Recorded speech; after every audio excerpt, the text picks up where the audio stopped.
You're listening to the official Minnesota Wild podcast, presented by Acrisure.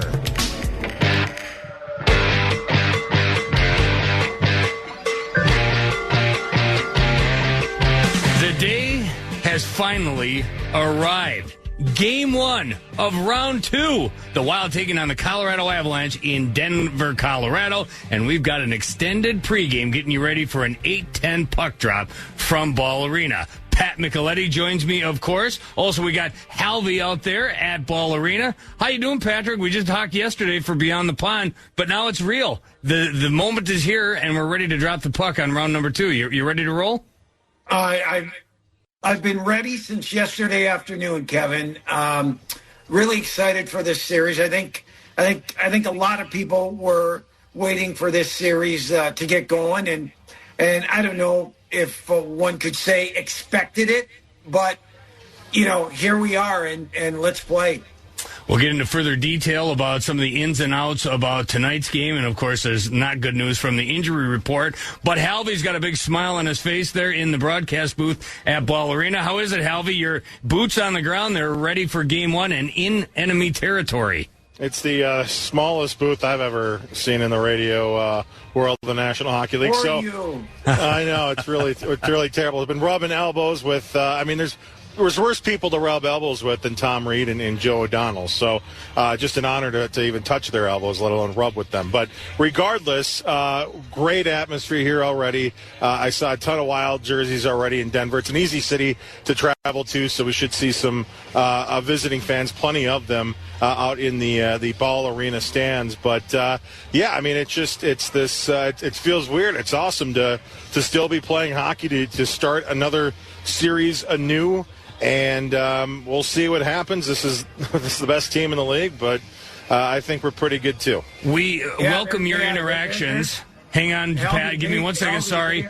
All right, go ahead. Don't forget about we want your interactions. You can text us 64686. You can also watch us, KFan.com/watch. That's where you can see Halvey in Denver, Pat Micheletti on your screen as well, and I'm down here at the Bob Kurtz Radio Center. They're having a watch party tonight, so if you have the inclination, you got an hour to get back down here and watch with your fans all across the great state of hockey right here at Ground Zero. Sorry, Patrick, go ahead.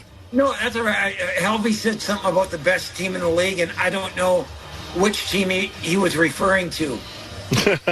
Well, the President's Trophy is... I'm curious, that's all. The President's Trophy speaks some words like the best team in the league. But, I think, we'll see. We'll see what happens. That's why we have a 7-game series.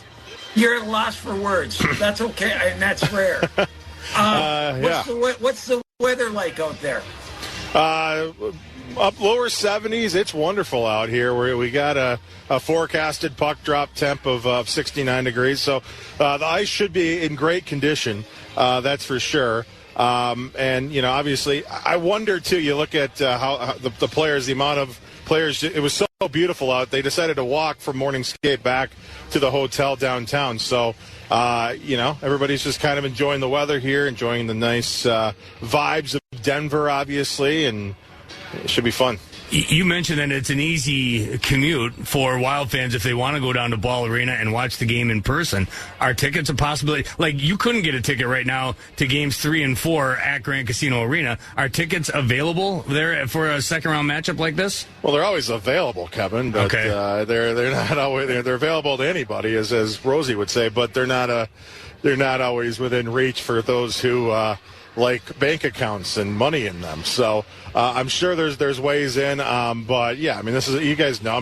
You work down here, Kevin. You know how passionate the hockey fans here in Denver are. They love their Avalanche, and this team has given them plenty of reasons to love them. You look at the banners, and they go almost all the way around the rafters of Ball Arena. Of course, the most recent one, 2022 Stanley Cup champs up there. So, tickets are not easy to get, but they can be gotten. And we're looking at the warm-ups here coming up in a little bit. The fans, they opened the doors up not too long ago, and there is a steady stream of green jerseys down there on ice level waiting for the Wild to hopefully flip a few pucks over to those fans with the big signs. All right, Halvey, I have an easier question for you. Most teams around the league are showing the game outside on a big screen and fans are showing up. Are they doing that in Denver also? Yeah, I can't remember exactly what the name. I think it was like Avs Valley or something, or what was that? Playoff Valley. So they just set up a temporary large screen right outside the arena with speakers and everything, and so there's a lot of fans that are going to be coming down here just to take in the game. Which, I mean, I already looked. It's awesome. You got the mountain in the background. Why don't we do that it's awesome. in St. Paul? Yeah, there's been talk about that. I've heard, but and that's something maybe. I mean, that's something Tom Reid, right, would be able to just get done. Shut down 7th Street. Yeah. Oh my. Easy to do. It'd be awesome. I mean, quite frankly, the city of St. Paul has shut down half the streets anyway. Why not? What's one little more city block to shut down for some hockey? I think they need to do that. Hot button topic for Tom Reid, and we'll talk to Tom and Joe here in a matter of minutes. Before we drop the puck on Game 1, I've seen some texts come in and comments at KFN.com/watch. Kim says regular season is over. Only 8 President Cup winners have won the Stanley Cup. Not going to fact check you, Kim, but I like that stat if that in fact is true. I've done a couple of radio hits in Colorado since they found out it's going to be the Wild and Avalanche. They're very haughty, and I get it. They've won Super Bowls, Stanley Cups, and NBA championships. When I was there in the late 90s, that was before John Elway won that first cup. That was before Uwe Krupp scored in double overtime to bring the Colorado their first championship. I mean, there was a time they were very Minnesota-like. Now, they've been on a pretty fantastic run the last 25 years, but you got to start somewhere, and why not for the Wild this year? First, you got to get past a very good Colorado Avalanche team, and I don't necessarily like their chances, Patrick, without Jules Eriksson and Jonas Brodin, but stranger things have happened. The Wild are a very good squad. Well, I hate to take that pessimistic approach. Yeah, they're out. Deal with it. And I'm sure the team is dealing with it. And, a question I'm going to ask Tom and Joe is, how do they change their game? Do they change their game? Obviously, it doesn't matter if Eck is in there and Brodin is in there or not. You still have to find a way to shut down McKinnon and Makar. And also Lakeinen, who's been really, really good for him. But, that's the key. Can they do it? Do they have to do it more in a team approach? Do they stick somebody on McKinnon? And who would that be? So I think there's a lot of questions. And listen, John Hines and staff, they're planning for this, and so we'll see what they come out with.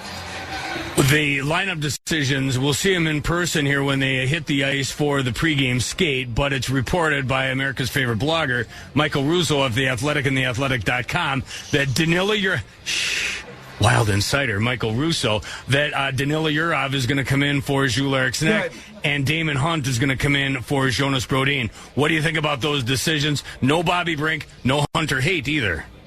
Well, I think bringing Hunt in on the back end, he skates so well, and you're going to have to defend, and you're going to have to be able to move your feet, and I think he can do that.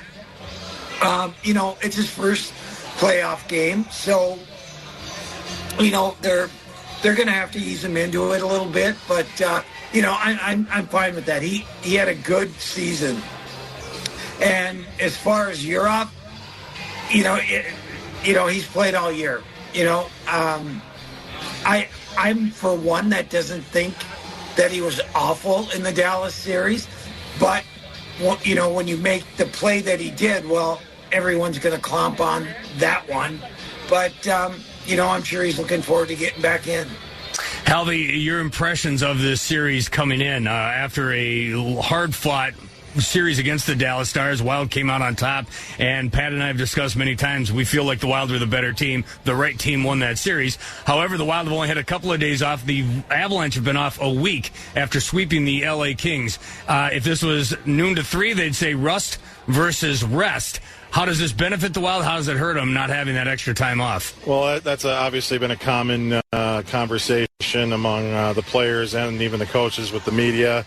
Pretty much everybody asked about that, and everybody kind of gave the same answer. I know Hines basically said, I have to like it. We don't have a choice. This is just how it is. So we have to go forward with that. I also would throw in the fact that, I mean, you don't talk about it too much, but the altitude is one of those things too. You go from having to play and grind out a series against Dallas, and we said before even the series started that whoever was going to win was going to be rewarded with a quick turnaround against Colorado, and they're going to be beaten and bruised, and certainly the Wild are beaten and bruised. So, but I think, we talk about how you can kind of lose your game a little bit, get a little too rested, and so I think it benefits the Wild. I think they'll be coming out here and hopefully use the momentum and the good vibes that they got from Thursday night's win. But yeah, I think it's definitely obviously a valid concern, and the players, it's just got to go. They got to go back. I mean, quite frankly, in the regular season, a couple days off like they've had here would have been a luxury. So hopefully maybe the season has helped train them a bit to get ready for a quick turnaround like this. But, at the end of the day, it's a completely different season. It's a completely different type of hockey game. And there's something about, we see how these players come out for a regular season game and how they come out for a postseason game. And they find that next year, no matter how little rest they got. So it might be certainly a factor, but I don't think it's deadly by any means. What do you think, Patrick? Yeah, I don't think so at all either, Kevin. I mean, it's the second round of the playoffs. It's the most hyped series in the second round. Everybody wants to see these two teams play, and the players want to play, and they know what's at stake. So, I don't favor either team, one with the layoff, one not with the layoff. It's a new round. It's a new series, and they'll be ready. It'll be interesting, though, to see what the pace is in that, in even just the first period of game number one. You think so? I do. Yeah. Yeah, I do. Because Makar and McKinnon will be, and you have to match that. And so... And Minnesota knows that, and so that they're gonna come out at a very high pace also. You made an interesting point yesterday, and knowing that Jonas Brodin wasn't going to be available for the first two games, we found out about Jules Eriksson as the show went along as well. But the Jonas Brodin factor in particular, so good at limiting the elite players in the National Hockey League, whether it's a Connor McDavid, a Nathan McKinnon. Brodin's not available. Does that role now, in your mind, fall upon Brock Faber? Is he going to be the guy that's got to be the shadow to Nathan McKinnon? Yeah, 100%. And you just watch what Colorado does.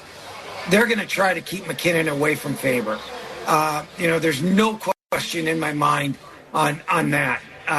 They're going to try to get him matched up with a Middleton or, occasionally, with the third pairing. And that's all about the strategy of the game, right? Try to get your best matchups out there. And so obviously Colorado will have the last change at home for the first two games. So, we'll see how Minnesota handles it. Barb says Wild will be ready. We agree, Barb. Hopefully that's the case. Join us at wild.com/watch. You can also text us 64686. The other star I want to talk about is Cale Makar. We touched on it a little bit yesterday on Beyond the Pond. They've got Makar. The Wild have Quinn Hughes. What are their differences? What are their similarities? I think most people on their list would say Makar number one, Quinn Hughes number two, but I don't think there's a lot of separation between the two. Well, I say different, and Hughes can do some things better than Makar, and Makar can do some things better than Hughes. They are the elite defensemen in the world. I don't want to say one's better than the other. I say different. And the one difference you'll see is Makar will like to get up in the play more often than Quinn Hughes. He'll like to join the rush. He'll like to carry the puck in the zone, where Hughes is more methodical, and he will pick his spots when he thinks he should go or not go. And so, to me, that's the difference between the two. Makar probably shoots a puck a little harder. Well, you know what? As long as it gets in the back of the net or you hit the right guy, it doesn't matter. So, two elite defensemen. And we're lucky to be able to watch them in this series. And not only that, Pat, the top pair for both teams. Because I think Hughes probably overshadows Faber a little bit. Makar probably overshadows Taves a little bit as well. Yeah, I agree. And that was pretty evident at the Olympics. And hey, Devin Taves is a great player, and so is Brock Faber, and so. You have the two best pairings in the world, and again, a pleasure to watch. Real quick, we'll get back to you again here, Halvey. When we talk about the injury situation, we know what's at stake for the Wild. No Jonas Brodin, no Jules Eriksson. For the Colorado Avalanche, they're out one of their better defensemen in Josh Manson. How does that hurt them? I mean, I don't think anyone in Colorado realizes what the impact of a loss of a Jonas Brodin is for the Wild. What's the loss of a Manson for an Avalanche team?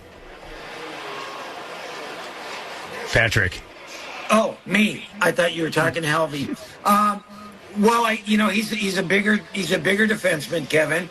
And, it's one thing that they lack on the back end is size. Yes, they picked up the defenseman. Are you talking about the guy, Blankenberg? The guy that replaced him in the lineup? Yeah, but and Malinsky. And Malinsky small, but there's another one that they picked up. Kulak, Burns. Kulak. Thank you. Yep. And he's got a little more size. And I think a big key, for Minnesota with the big bodies they have is that they got to pound them and they got to get them tired. And I'm not just, and it starts tonight, but it's got to be a recurring theme throughout the series. And, eventually you hope they wear down a little bit. Because they get back to pucks quick, they move the puck quick, and you've got to beat them there, and you got to pound them, and make them feel it throughout the whole series. Halvey, for the viewers and the listeners out there that don't know, I know what you're doing out there. Tell them what your role is, not only in this pregame festivities, during the game, watching Joe and Tom. What is it that your role is out there, and how you landed at Ball Arena? Well, I mean, there's been a great reaction, social media. If you follow the fan, KFAN 1003, of course, at Podcast as well. We've been tweeting out local, Joe O'Donnell's goal calls, the video of them at least, as the game has gone on. And so I'm doing that stuff, getting audio in the locker room for you, and just kind of being an on-site social media, radio Zach of all trades, if you will, and it's all the more important, Kevin. Obviously, we don't have the local TV anymore, so we are the only place now moving forward the rest of the playoffs for a local Minnesota Wild focused broadcast. So we hope you join us. Go ahead, Zach of all trades. Yes. Don't think for a minute that Kevin and I don't appreciate what you've done. Hey, I agree. It goes without saying for me, for sure. I wasn't sure about you, but for sure, I appreciate it. Oh, I do too. I mean, I heard it the other day when you guys thought I wasn't listening, so it was very nice to actually hear what you actually think about me. Yeah, exactly. Yeah, right.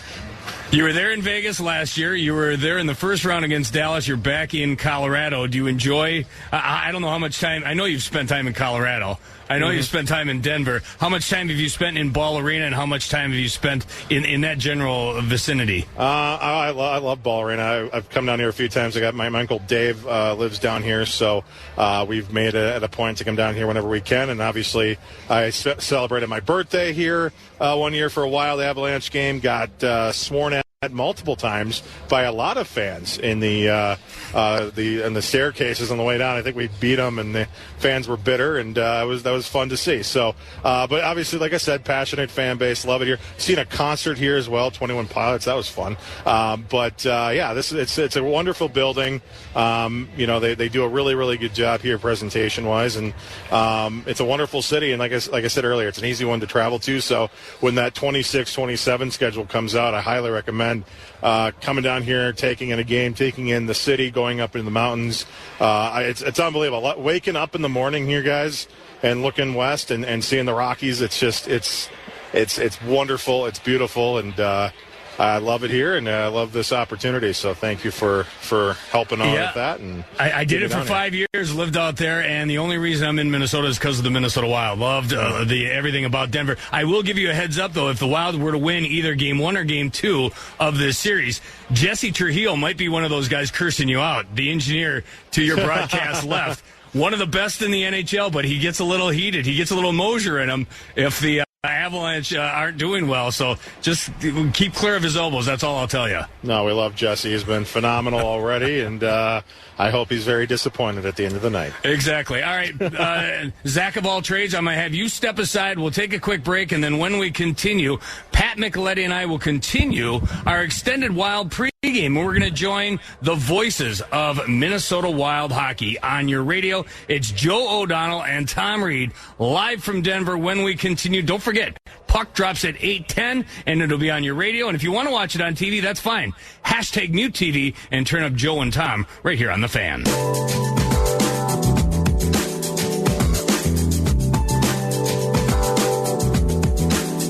Down low, centering pass. They score!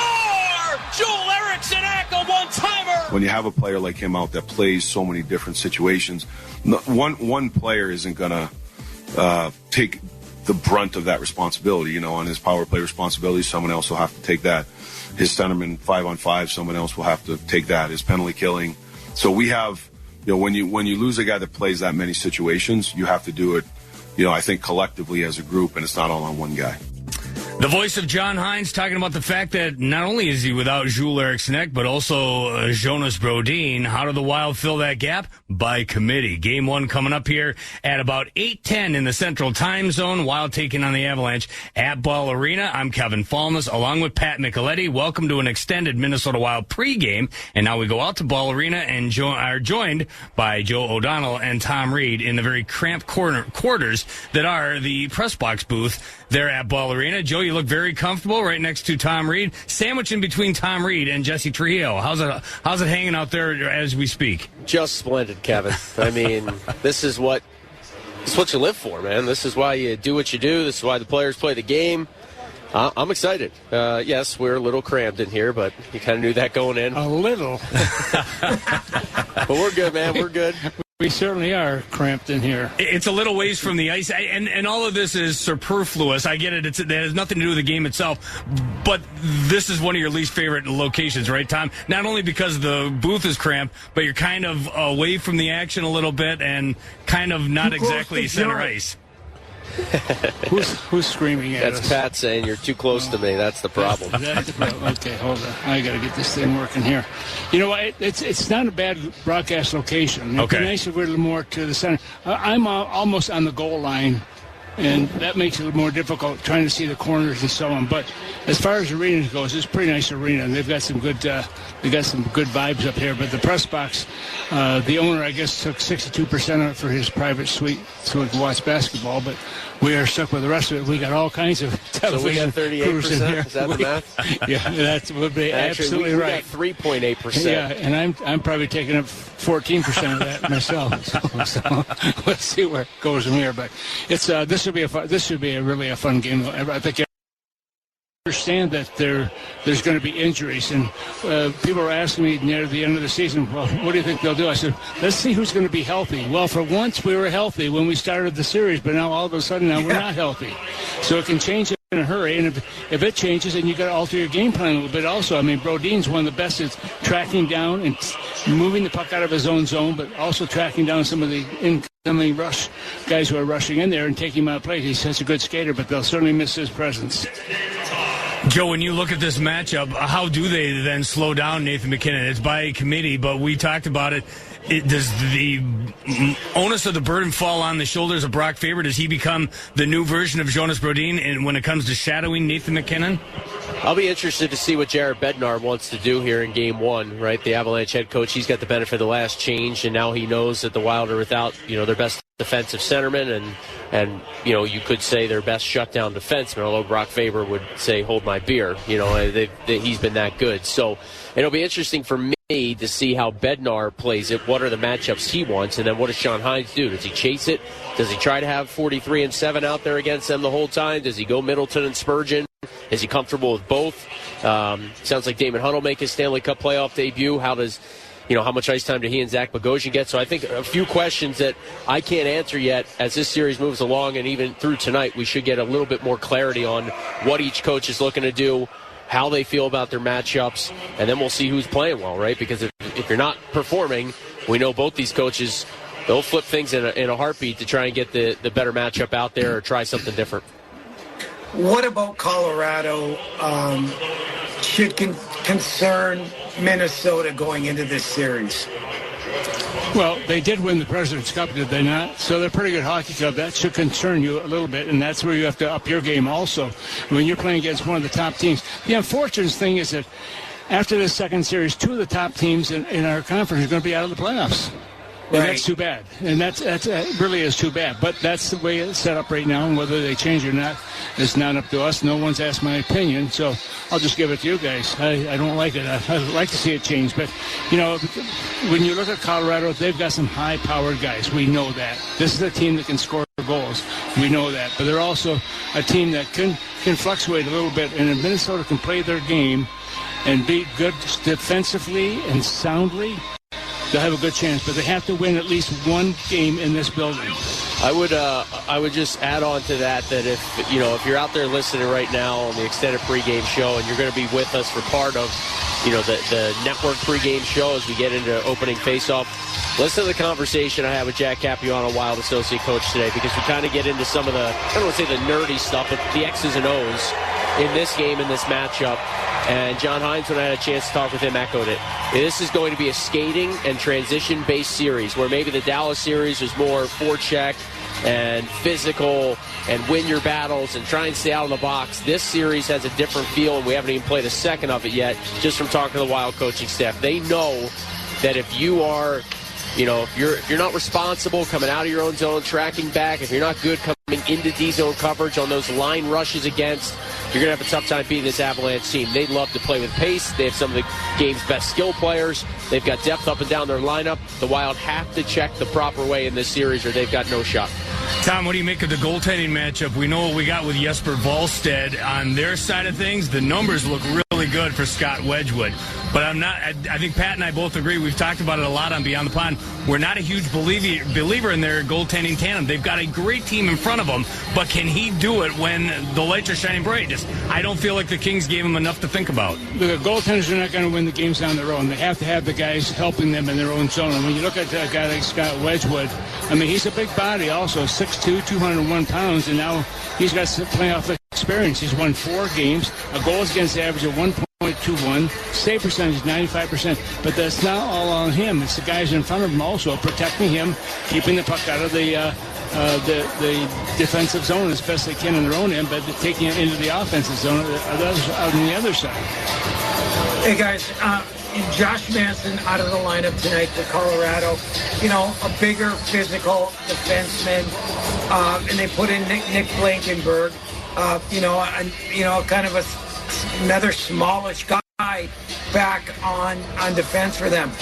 How important is it for Minnesota to get in on the forecheck and just, impound these guys and just kind of try to wear them out throughout the whole series? Well, I think it's really important. I think it's important for Minnesota just to go and play their game and not get off of the plan that they've got. It worked very well against Dallas. We saw that. Minnesota, the one thing Billy Guerin did at the trade deadline, he bulked up this team. This is a heavier team. It's a tougher team, and I think a team that has a little bit of experience also. And he's got some depth with his club right now, and that's why we can interchange some of these guys coming in. But I think Minnesota's going to be just fine against them, but it's going to be from the drop of the puck. Those first couple of shifts are kind of set the tone for the entire series. Joe, the last series, we had Jamie Benn to choose from. We had Foxa. We had Rantanen. Plenty of villains. When this best-of-7 series ends and the dust settles, who are the Wild fans going to be most at odds with from the Avalanche, if you had to guess right now, going in? I think I heard you ask Russo this the other day, and he said Kadri, and that'd be a tough one to disagree with. But Gabriel Landeskog had 14 hits against the Kings in the 4-game sweep. He is a in-your-face type of player, maybe a little different than earlier in his career, right? He missed a lot of time. He's up there in age. But he's had a really good bounce-back year for the Avs, and he can be a pain in the you-know-what. So those two guys for sure. And, Ross Colton is a guy that plays one way. And he's got a Stanley Cup under his belt in Tampa, and he is a guy that plays north-south. He could score some big goals for this group. And I'll give you one more, and that's Logan O'Connor. He might not be like a public enemy number one, a villain type guy, but the Avs missed him a lot this year. He had hip surgery in June. He came back for the tail end of the regular season. Already had a good impact in their first-round sweep of the Kings. He's been here. He's done that. He won the Cup with them a few years ago. I feel like Logan O'Connor's a guy that's just a pain in the butt. He's going to kill penalties, going to give you a lot of good minutes if you're the Avs. He's another guy that Wild fans, they might not hate him for, diving or high-sticking or cross-checking Wild players, but they might be sick of seeing him as this series moves along. Pat, you got one more for the gentleman? Yeah, I just want to talk about the special teams a little bit, guys. And, you look at Colorado, right? And you would think, hey, these guys should have a unbelievable power play. But it's a power play that struggled a little bit. Minnesota kind of, Dallas's power play was terrific. What's the mindset of our penalty kill going into this series? Well, I hope it's better than it was before. Obviously the penalty kill for Minnesota's been horrendous. It's 15th out of 16 teams on that side. They've given up 10 power play goals and 25 chances. That's 60%. That is not a good number on the PK here. And thank goodness for our goaltender, because he has been absolutely terrific helping out this club, keeping that number where it is. But if you look at him, Jesper, he loves the challenge, and I think that's great. And it doesn't seem to bother him at all. The more shots, the more comfortable he gets. Gentlemen, have a wonderful call. Can't wait to get this thing going. We'll be back with you shortly. Thanks, guys. Joe, get away from Tom, will you? Give him some space. Working on it. Yeah. Hey, I need more space every day. He's got a little bit more experience than you, Joe. A little bit more. All right. See you, boys. There you go. Joe O'Donnell and Tom Reid out there at Ball Arena, along with Zach Halverson, Jesse Trujillo, the whole crew coming your way here in about 5 minutes when the network joins across the great state of hockey and beyond. But for now, you and me, Pat, for the next couple of minutes, we get to put the final pieces in place as we get ready for this game. What do you want to see in this first period? Nothing's going to be won or lost no matter what even happens in this entire game, but you can set the tone in the opening 20 minutes. What do you expect to see? What do you want to see? Well, just match their energy. If they match their energy and come out even after the first period, to me, that's a win. And, Kevin, I look at the lineup of Colorado, and they scored 12 goals in the 4 games against L.A. And Landeskog had 2, Lankinen had 2, McKinnon had 2, Wah had 2, and Makar had 2. And really, you look at Nishushkin, Nietzsche, Brock Nelson, really were held in check. And so, what's their feeling or their confidence level on the offensive side going into this series? We'll find out. What I'm excited about with this series is going into it, we're on a level playing field. There's a time where it was the men against the boys, the JV against the varsity. That's no longer the case. These two rosters are very, very similar. Kaprizov and Boldy, McKinnon and Nietzsche, Hughes, Makar. There's not a lot separating these two teams. The worst part about this is, though, you don't have Eck and you don't have Brodin. For how long, I don't know, but you're without him for the first 2 games. That could be a huge difference maker in this series. But just on paper, the Wild and the Avalanche are not separated that much. They can look each other in the eye, and the Wild don't have to blink. I think they should feel pretty confident that they can skate and run with the Colorado Avalanche. And Kevin, how many times have we seen throughout our careers at watching the National Hockey League, when a star player goes down or 2 go down, it's kind of like a pack mentality, and everyone just says, "Okay, I got to do a little bit more. We have to do a little bit more," and you see that a lot. So that's whether it happens tonight, it remains to be seen. And it still may happen tonight, and they may lose, but we don't know. So, I think they're going to be ready to play. And again, if you're just joining us, the reports are Danilo Urov will join up front in place of Jules Eriksson, and Damon Hunt will get his playoff debut on the back end in lieu of no Jonas Brodin. Real quick, we're starting round 2. Round 1 hasn't even completed yet. 3:34 left to go in regulation. Montreal with a 2-1 lead over Tampa in Game 7 of their best-of-7 series. So Montreal hanging on here. Yeah, they did not have a shot on goal in the second period. 4 shots in the first, none in the second, and they've got 10 on the hockey game thus far. So pretty interesting stuff. Patrick, enjoy the night, man. This should be a lot of fun. Buckle up. It's good. Hopefully a long and fun series. We got Beyond the Pond back on the docket. Wild Weekly, hockey games, extended pre-games. It's all back on the table. Perfect. We'll see you Tuesday. All right, Patrick. There you go. Pat Micheletti from Parts Unknown getting us ready for game number 1 of round 2 between the Wild and the Colorado Avalanche. We'll break. We're going to hear from Jack Capuano. We'll go inside the Wild locker room, and we'll get you ready for the drop of the puck. Much more coming up with Joe O'Donnell and Tom Reid as we get ready for this thing to get underway. Thanks for checking us out. You can find us more often than not, KFN.com/watch. You can also find us on your radio dial. You can also go to KFN.com/listen. For Pat Micheletti, Zach Halverson, Jesse Trujillo, Colin Landsteiner, and the whole crew, I'm Kevin Falness. Thanks for joining us for an extended Minnesota Wild pregame. Get ready for game number 1 coming up next.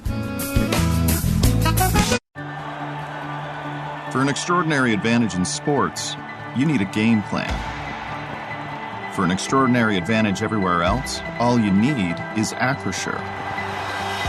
With a high-tech human approach to insurance, cybersecurity, and more, Acrisure helps you take care of what you care about. That makes winning easy. See what Acrisure's extraordinary advantage can do for you at Acrisure.com.